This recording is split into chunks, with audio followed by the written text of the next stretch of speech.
Okay, slide upload हो गई।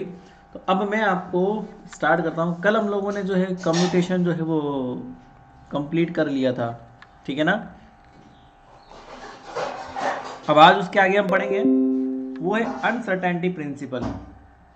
तो अनसर्टेनिटी प्रिंसिपल के कुछ पार्ट हैं जो हम लोग धीरे धीरे देखेंगे, वहाँ से भी सवाल आपके आते हैं। तो एक तो होता है नॉर्मल सा अनसर्टेनिटी जो आप लोगों ने पढ़ा है कि भैया पोजीशन और मोमेंटम में होता है, टाइम और एनर्जी में होता है, तो वो सब आप लोगों ने पढ़ा हुआ है। बट एक और होता है जनरल अनसर्टेनिटी प्रिंसिपल, उसे आप जिंदगी में कहीं भी दो वेरिएबल के लिए काम में ले सकते हो। तो वो तुम्हारे एग्जाम में भी आता है, तो हेडिंग दो फटाफट से, जनरल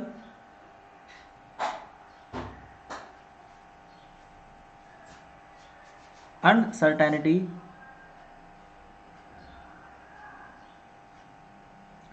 जनरल अनसर्टेनिटी प्रिंसिपल।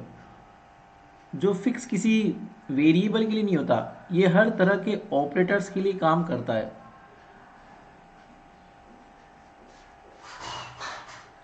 ठीक है ना। चाहे दो ऑपरेटर हैं, ए केप और बी केप, अब उनकी फिजिकल क्वांटिटी कुछ भी हो, वो एनर्जी टाइम हो या मोमेंटम हो वगैरह वगैरह कुछ भी हो, वो सब चलेगा। तो यहां देखना, late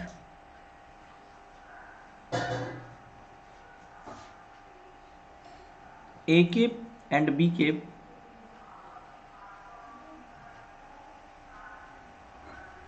are two hermitian operators, are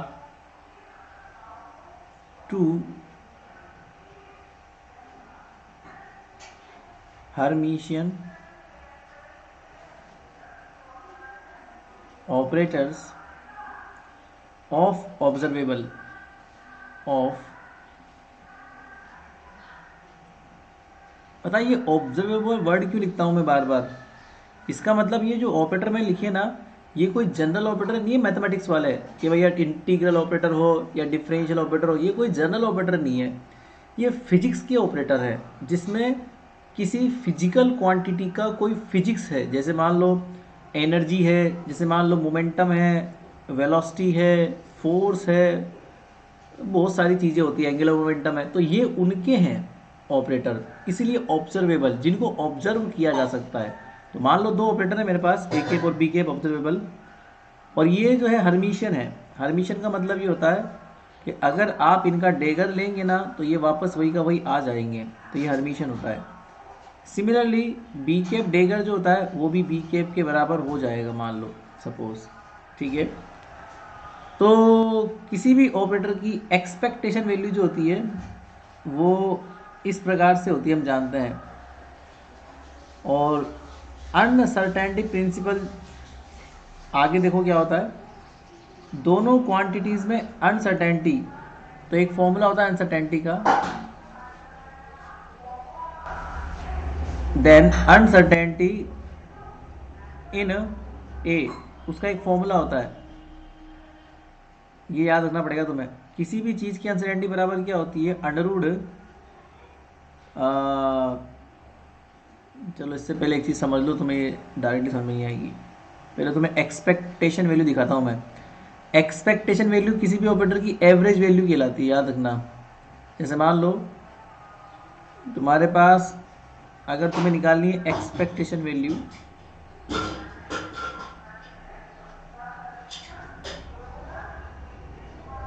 expectation value, तो किसी भी ऑपरेटर की एक्सपेक्टेशन वैल्यू वो एवरेज वैल्यू को शो होती है। वो क्या होती है, जैसे कोई भी ऐसे ब्रैकेट में लिखा होता है ना, तो इसका मतलब ये होता है कि यहाँ पर कोई वेव फंक्शन अवेलेबल होगा, पक्का होगा, फिर बीच में ऑपरेटर होगा, और यहाँ पर दूसरा उसी तरह का वेव फंक्शन होगा। सर रफ में एक चीज़ देख लो, जब भी इस तरह कुछ लिखा होता है तो उसे इंटीग्रल फॉर्म में इस तरह से लिखते हैं, मैंने आपको ये चीज़ शुरुआत में भी समझाई थी।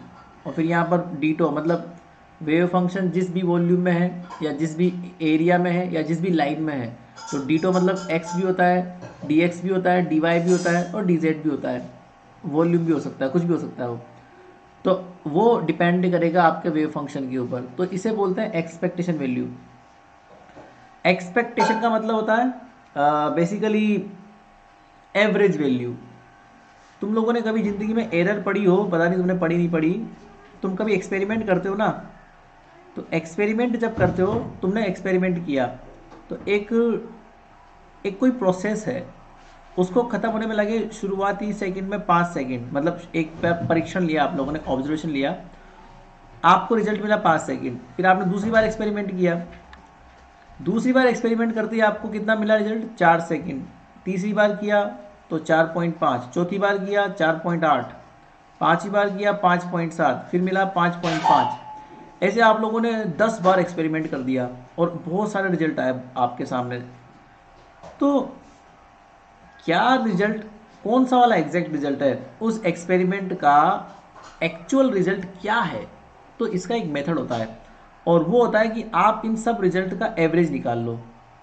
तो सबका 10 क्वांटिटी है, सबका एवरेज निकाल लो, बटा 10 कर दो, तो वो अप्रोक्सीमेटली वो वैल्यू कहलाती है जो उस रिजल्ट की आने वाली है, वो एग्जैक्ट वैल्यू कहलाती है। तो एवरेज वैल्यू हमेशा एग्जैक्ट वैल्यू की तरह काउंट की जाती है। समझ में आ रहा है? एवरेज निकालते हैं अपन सबका, तो वो कहलाती है एग्जैक्ट वैल्यू उस एक्सपेरिमेंट की। तो वही एवरेज वैल्यू क्वांटम में एक्सपेक्टेशन वैल्यू कहलाती है। Expectation value of any operator is nothing but it just show the average of all of the values for the wave function. ठीक है ना? तो ये एवरेज वैल्यू की तरह काउंट की जाती है एक्सपेक्टेशन वैल्यू। फिर तुम्हारे सारे से बोलते हैं जब तुम्हें प्रैक्टिकल करवाते होंगे तब, कि बच्चों एरर निकाल के लाओ। तो आप लोग मान लो इसका एवरेज कितना आया, मान लो सबका एवरेज मिला के 5.5 आया, तो तुम हर से एरर निकालते हो। तो पहले एरर कैसे निकालते हो भैया, पहला एक्सपेरिमेंट में 5 आया था, एग्जैक्ट वैल्यू 5.5 है, तो इसे एरर बोल देंगे 0.5। दूसरा एक्सपेरिमेंट किया 4 माइनस 5.5 तो 1.5, फिर तीसरा किया, तो ऐसे एरर निकल जाती है। इस एरर को बोलते हैं स्टैंडर्ड डेविएशन। ठीक है? तो जैसे किसी भी ऑपरेटर की अगर आपको स्टैंडर्ड डेविएशन निकालना है, या एरर जिसे हम बोलते हैं, तो स्टैंडर्ड डेविएशन का फॉर्मूला होता है उस ऑपरेटर की value minus average value, that's called the deviation standard. इसी चीज से निकलती है अनसर्टेनिटी। तो एक फॉर्मूला होता है अनसर्टेनिटी का, अनसर्टेनिटी इन मेजरमेंट ऑफ ए। कोई भी फिजिकल क्वांटिटी आपने ए मेजरमेंट ली किसी भी किसी भी वेव फंक्शन के लिए, तो इन मेजरमेंट ए कैप, तो ए कैप में अनसर्टेनिटी कितनी निकल जाएगी, उसका फॉर्मूला होता है रूट मीन स्क्वायर। तो ये रूट ले लो, किसका रूट लेना है आपको, स्क्वायर के मीन का। स्क्वायर का मीन मतलब जानते हो,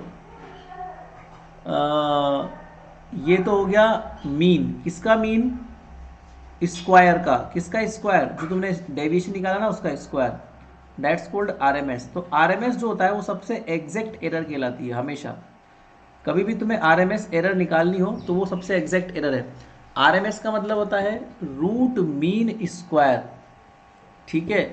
किसका, पहले आप लोग स्क्वायर करिए, उसका मीन निकालिए, फिर अंडर रूट लीजिए, उसे बोलते हैं आर एम एस। पहले स्क्वायर करना है, फिर मीन निकालना है, और फिर अंडर रूट लेना है। तो पहले स्क्वायर कर दिया किसका, उस स्टैंडर्ड डेविएशन का, या फिर जो आपने एरर निकाली उसका, फिर आपने ये एवरेज ले लिया, और फिर ये, अब इसको सोल्व कर लो। तो ये तुम्हारी कहलाती है अनसर्टेनिटी, अनिश्चितता, फिजिकली क्वांटम के अंतर्गत। तो ये होती है डेल्टा ए का square, which is simply equal to, क्या होता है, हम इसका स्क्वायर सोल्व करेंगे तो ये अंडर हट जाएगा, तो ये कितना हो जाएगा, A cap minus average of ए का होल स्क्वायर, इसका भी एवरेज। तो बारी बारी से कर लो। तो पहले A square plus B square minus 2ab, तो पहले तो इसके स्क्वायर का एवरेज आएगा, A square plus B square, तो बी स्क्वायर किसका, फिर इसका स्क्वायर आएगा,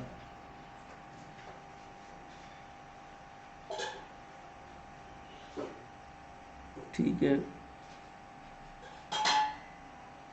ए कैप का स्क्वायर। ठीक है,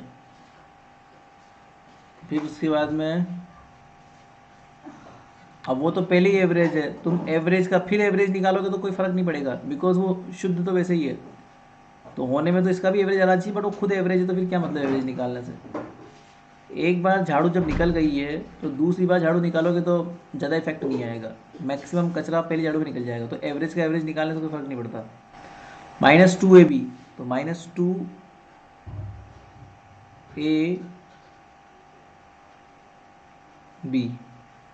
ए square plus B square -2ab, that's it. तो ये कितना हो जाएगा मेरे पास ultimately plus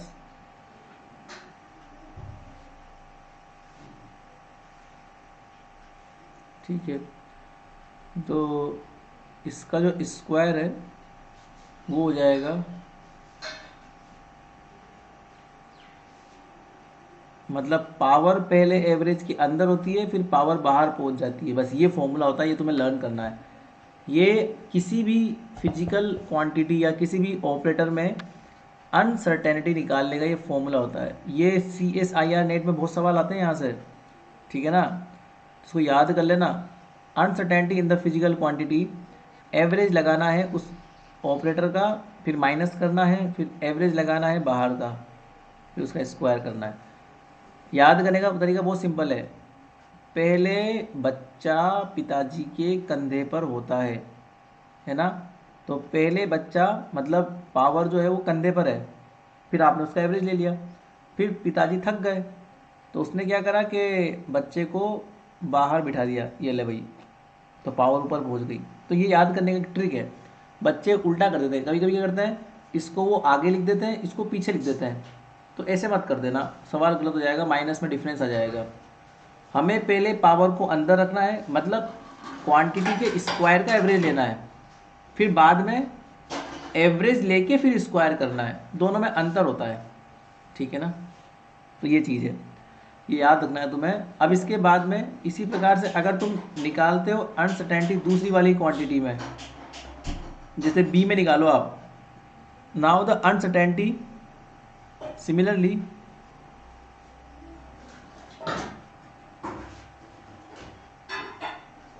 uncertainty in measurement of B, in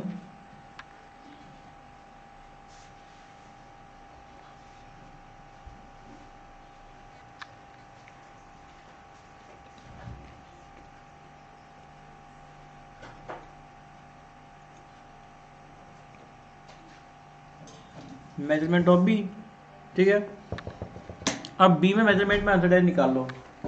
कैसे निकालोगे, वही same formula, delta B is equal to कितना हो जाएगा, अंडर, पहले पावर अंदर रहेगी फिर पावर बाहर पहुंच जाएगी। और इन जनरल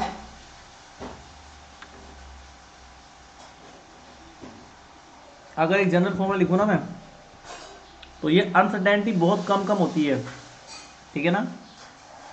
तो इन जनरल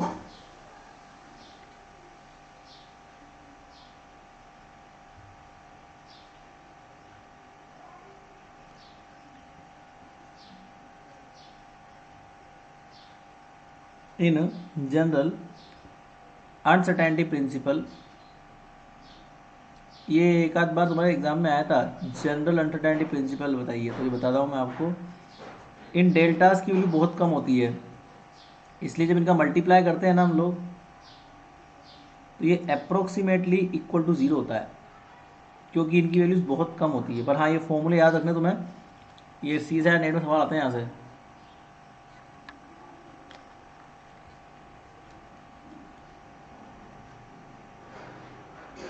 ठीक है, नाउ द नेक्स्ट थिंग, अगली चीज है एरनफेस्ट थ्योरम, ठीक है। ये इस साल के लिए बहुत इंपॉर्टेंट है, मोस्ट इंपॉर्टेंट, बहुत बड़ी है, बट सारी नहीं आएगी तुम्हारे, कुछ कुछ पूछी जाएगी, ठीक है। पर पढ़नी तो पूरी है आपको। हेडिंग दो, एहरनफेस्ट थ्योरम।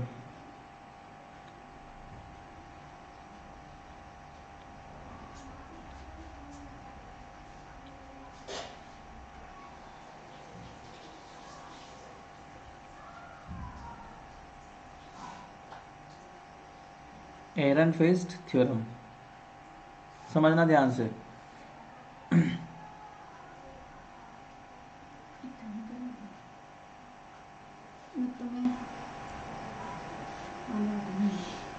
तो यहाँ पर क्या है, क्वेश्चन लिख लो जो तुम्हारे एग्जाम में आता है ना एहरनफेस्ट थ्योरम से, वो सवाल लिख लो। क्वेश्चन क्या आता है,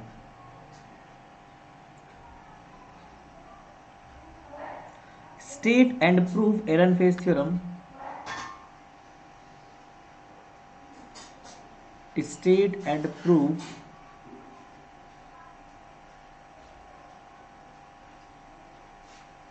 एहरनफेस्ट theorem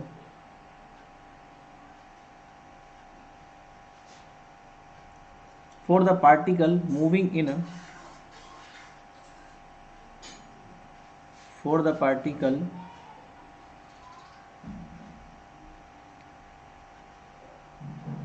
moving in a one dimensional region, मतलब उसका मोमेंटम भी कहीं वन डायमेंशन एक्स में होगा और उसका पोजीशन चेंज भी वहीं होगा एक्स में ही। Where position dependent potential, where position dependent potential, देखो उसने नाम दिया है पोजीशन डिपेंडेंट पोटेंशियल, मतलब ये कंजर्वेटिव सिस्टम के लिए काम करेगा, क्योंकि कंजर्वेटिव सिस्टम में ही ऐसा होता है कि पोटेंशियल जो होता है वो पोजीशन पर डिपेंड करता है। वी एक्स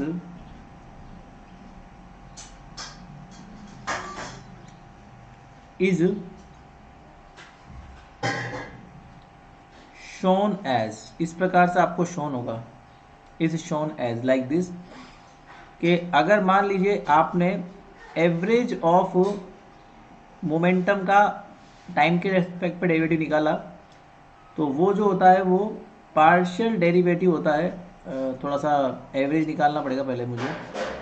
तो ये क्या होता है, negative of average of partial derivative with respect to X of the potential. तो ये तुम्हें प्रूफ करना है, ये सेकंड एहरनफेस्ट थ्योरम कहलाती है, और ये सवाल तुम्हारे आया हुआ है, ठीक है ना। ये आया था 2015 में, 2015 में, ठीक है। एक और सवाल आया था, वो भी 2016 में आया था, और वो भी एहरनफेस्ट थ्योरम से ही था। तो ये तो 15th में आया था, 2015 में आया था ये सवाल।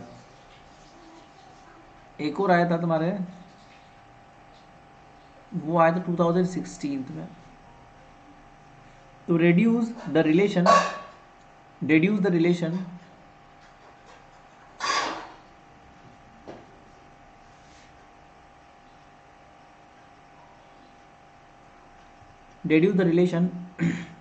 for time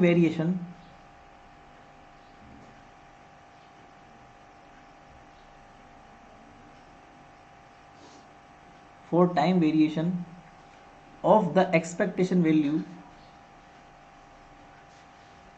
of the expectation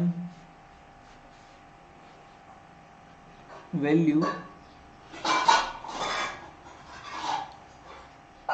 of an operator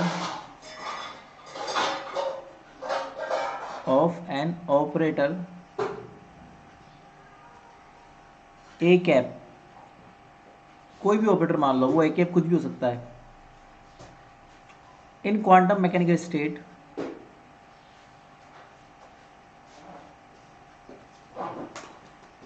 in quantum mechanical state, किसी भी क्वांटम मैकेनिकल स्टेट, साई की बात कर रहा हूं मैं, साई,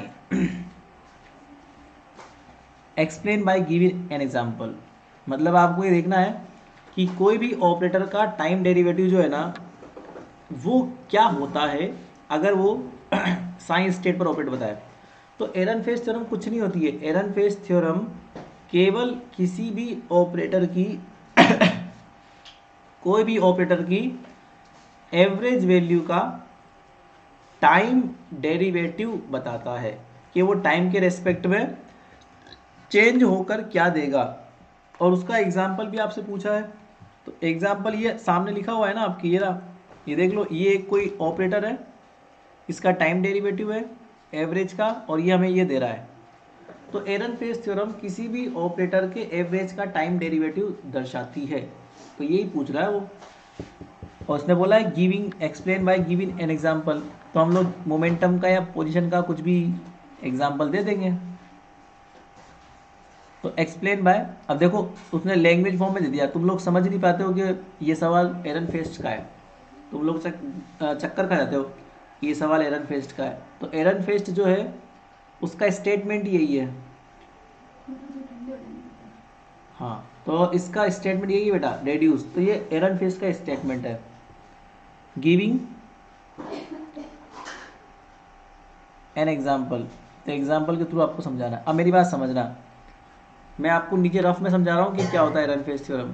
एरनफेस्ट थ्योरम क्लासिकल रूल्स को क्वांटम में समझाती है। जैसे मान लो क्लासिकल में आप लोग क्या पढ़ते हो, एफ बराबर एम ए पढ़ते हो आप लोग, तो एम ए का मतलब क्या होता है, M D V upon D T पढ़ते हो। फिर आप लोग ये पढ़ते हो कि एफ बराबर D P upon D T भी होता है, पढ़ते हो आप लोग, सेकेंड लॉ न्यूटन्स का।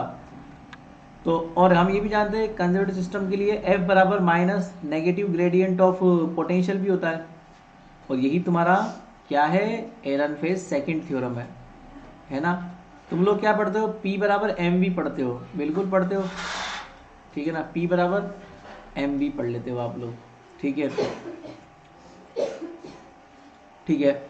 और एक और चीज़ तुम लोग देखते हो, कौन सा एक क्लासिकल का फॉर्मूला होता है, यही होता है। तो हाँ, v बराबर D x upon D T तुम लोग जानते हो, तो m D x upon D T भी तुम लोग जानते हो। तो यही तुम्हारी एरनफेस्ट थ्योरम है, इसे बोलते हैं फर्स्ट एरनफेस्ट थ्योरम। जिसमें क्या होता है कि अगर हम किसी भी एस्केप ऑपरेटर की एवरेज वैल्यू का टाइम डेरिवेटिव लेते हैं तो वो मोमेंटम ऑपरेटर की एवरेज वैल्यू अपॉन मास के बराबर होता है। यही फॉर्मूला है ना ये, और ये क्लासिकल फॉर्मूला है। इस क्लासिकल फॉर्मूले को मैंने क्वांटम फॉर्मूले में कन्वर्ट कर दिया यूजिंग एरनफेस्ट थ्योरम। बट एरनफेस्ट थ्योरम केवल उन्हीं क्लासिकल फॉर्मूले को क्वांटम में कन्वर्ट करती है जो टाइम डेरिवेटिव को शो करते हैं। अब जैसे इस फॉर्मूले में देखो x का टाइम डेरिवेटिव शो हो रहा है, तो मैंने इसको क्वांटमली कन्वर्ट कर दिया। और क्लासिकल का हर एक ऑब्जर्वेबल क्वांटम में एक ऑपरेटर होता है, ये मैंने आपको पहले समझा दिया। सिमिलरली ये सेकंड एरनफेस्ट थ्योरम कहलाती है। इसमें क्या लिखा हुआ है कि D P upon D T बराबर माइनस ग्रेडियंट, अगर पोटेंशियल एक्स डायरेक्शन में है तो अवकलन भी केवल एक्स में ही होगा ना बेटा। तो इसका मतलब क्या होता है, पोजीशन के रेस्पेक्ट में अवकलन। डेल्टा का मतलब तुम लोग जानते हो, अगर 3 डायमेंशन है तो ये होता है इस प्रकार से, और अगर 1 डायमेंशन है तो वेरिएशन केवल x में आएगा, z और y में वेरिएशन नहीं आएगा। तो 1 डायमेंशन के लिए डेल्टा मतलब डेल अपॉन डेल एक्स हो जाता है। सिमिलरली अगर 1 डायमेंशन में पार्टिकल है तो D P upon D T बराबर ही हो जाएगा। और यही तुम्हारी एरनफेस्ट सेकंड थ्योरम है। ये क्लासिकल फॉर्मूला था, ये क्वांटम फॉर्मूला बन गया। तो क्लासिकल फॉर्मूलाज को क्वांटम फॉर्मूलाज में कन्वर्ट करने वाली थ्योरम एरनफेस्ट थ्योरम कहलाती है। ये इसके एग्जाम्पल है, ऐसे बहुत सारे एग्जाम्पल हो सकते हैं, but most of the time ये फर्स्ट एरनफेस्ट थ्योरम है, ये सेकंड एरनफेस्ट थ्योरम कहलाती है। यही एरनफेस्ट थ्योरम का काम है। और ये बेसिकली एवरेज का टाइम डेरिवेटिव निकालती है। ये देखो ऊपर लिखा हुआ है ना, एक बार पढ़ लो इसको ढंग से।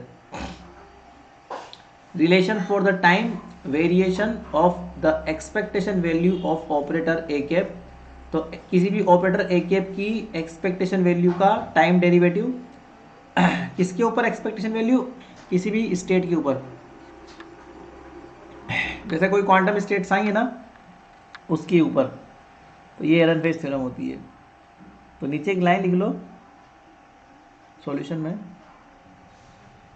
यहाँ आ जाओ नीचे, ये रफ को ऊपर छोड़ दो।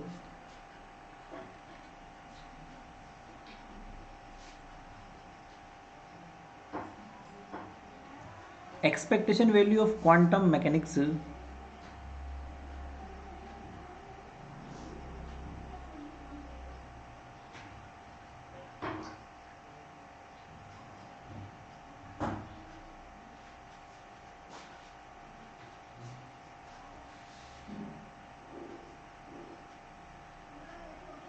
इज जस्ट एवरेज वैल्यू, ये मैंने आपको समझा ही दिया, एवरेज वैल्यू इन क्लासिकल। तो क्लासिकल में जो एवरेज होती है ना, वही क्वांटम में एक्सपेक्टेशन वैल्यू कहलाती है।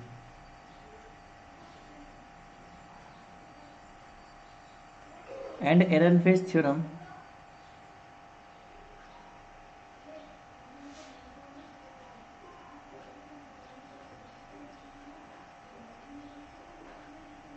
टेल्स अस, क्या बताती है Ehrenfest theorem? Tells us time dependency of expectation value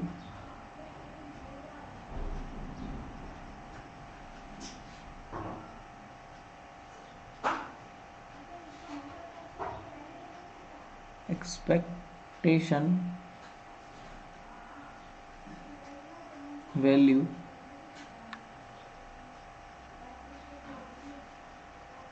of quantum mechanical operator of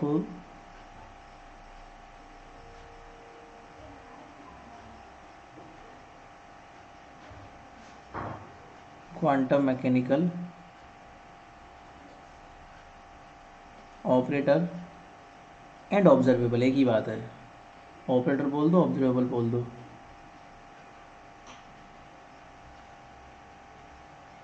which proof fundamental laws, which proof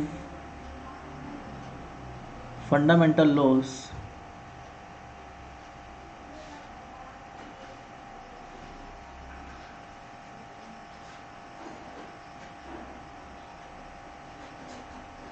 of classical mechanics. ये इसकी रामायण है। क्लासिकल मैकेनिक्स की जो फंडामेंटल लॉज है उसको क्वांटम में कौन प्रूफ करती है? Ehrenfest theorem. अब वो किस प्रकार प्रूफ करती है, इसका एक लंबा चौड़ा डेरिवेशन है, ठीक है, वो आता है तो वो करना है अपने को, ठीक है, बट इसमें थोड़ा टाइम लग सकता है, तो पूरी क्लास चाहिए होगी इसके लिए, ठीक है। ये होता है बेसिकली है ना, चलिए कोई बात नहीं। तो ये एरनफेस्ट थ्योरम का ऊपर ऊपर से इंट्रोडक्शन था, ठीक है, इसको आप लोग अब एक बार पढ़ना, फिर मैं कल एरनफेस्ट थ्योरम तुम्हारी कंप्लीट कर दूंगा, तो ये एक बड़ा सवाल हो जाएगा तुम्हारे लिए, तो यहाँ से ये सवाल बनने की पूरी पूरी संभावना होती है, ठीक है। ये एक बार देख लो फटाफट से एरनफेस्ट थ्योरम के बारे में, 1 मिनट होल्ड करो और